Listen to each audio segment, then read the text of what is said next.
Welcome to my YouTube channel.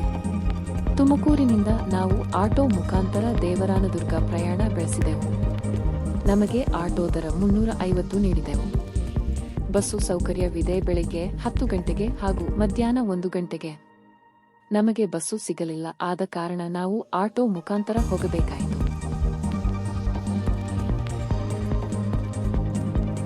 ದೇವರಾಯನದುರ್ಗವು ಕರ್ನಾಟಕದ ತುಮಕೂರು ಜಿಲ್ಲೆಯ ಪ್ರಸಿದ್ಧ ಪರ್ವತ ಮತ್ತು ತೀರ್ಥಕ್ಷೇತ್ರವಾಗಿದೆ. ಇದು ತುಮಕೂರು ನಗರದಿಂದ ಸುಮಾರು 15 ಕಿಲೋಮೀಟರ್ ದೂರದಲ್ಲಿದ್ದು, ಸಮುದ್ರ ಮಟ್ಟದಿಂದ ಸುಮಾರು 3940 ಅಡಿ, ಸುಮಾರು 1200 ಮೀಟರ್ ಎತ್ತರದಲ್ಲಿದೆ. ಈ ಪ್ರದೇಶವನ್ನು ದೇವರ ಕೋಟೆ ಎಂದು ಕರೆಯಲಾಗುತ್ತದೆ ಮತ್ತು ಇದು ಪ್ರಕೃತಿ ಸೌಂದರ್ಯ, ಪುರಾತನ ದೇವಾಲಯಗಳು ಹಾಗೂ ಪರ್ವತ ಶ್ರೇಣಿಗಳಿಗಾಗಿ ಪ್ರಸಿದ್ಧವಾಗಿದೆ.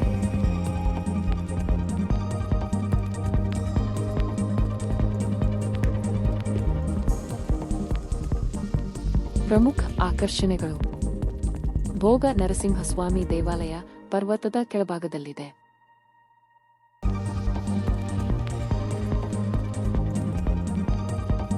ಯೋಗ ನರಸಿಂಹಸ್ವಾಮಿ ದೇವಾಲಯ ಪರ್ವತದ ಶಿಖರದ ಮೇಲೆ ಇದೆ. ದೇವರಾಯನದುರ್ಗ ವನ್ಯಜೀವಿ ಸಂರಕ್ಷಿತ ಪ್ರದೇಶವೂ ಸಹ ಇಲ್ಲಿದೆ. ಇಲ್ಲಿ ವಿವಿಧ ವಿಧದ ಪಕ್ಷಿಗಳು ಹಾಗೂ ಕಾಡುಮೃಗಗಳನ್ನು ಕಾಣಬಹುದು.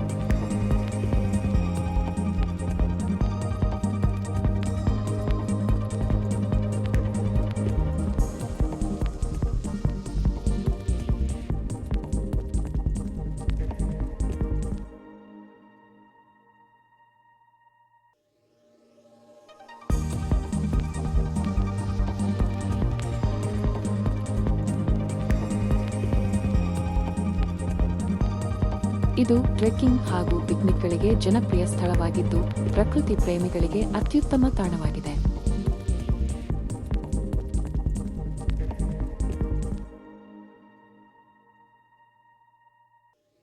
ಬೇಸಿಗೆ ಕಾಲದಲ್ಲಿ ಹವಾಮಾನ ಸ್ವಲ್ಪ ಬಿಸಿಯಾಗಿದ್ದರೂ, ಚಳಿಗಾಲ ಮತ್ತು ಮಳೆಗಾಲದಲ್ಲಿ ಸ್ಥಳ ಅತ್ಯಂತ ಸುಂದರವಾಗಿರುತ್ತದೆ.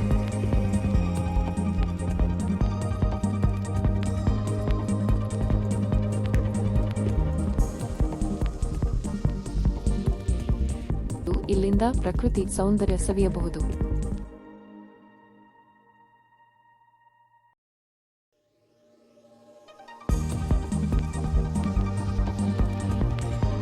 ದೇವಸ್ಥಾನದ ಪಕ್ಕದಲ್ಲಿ ನೀರಿನ ಪುಷ್ಕರಣಿ ನಾವು ಕಾಣಬಹುದು.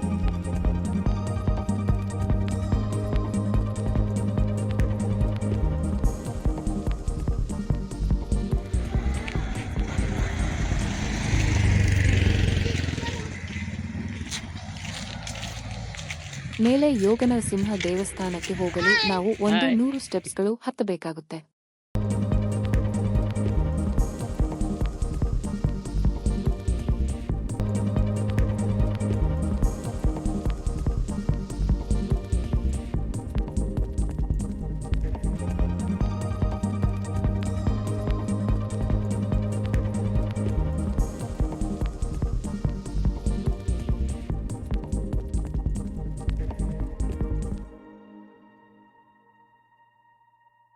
ಕೆಳಗಡೆ ಬಿಸಿ ಬಿಸಿ ಬಜ್ಜಿ ಹಾಗೂ ಬೆಲ್ ತುಂಬಾ ಚೆನ್ನಾಗಿ ಇರುತ್ತದೆ. ನೀವು ತಪ್ಪದೆ ತಿನ್ನಿ.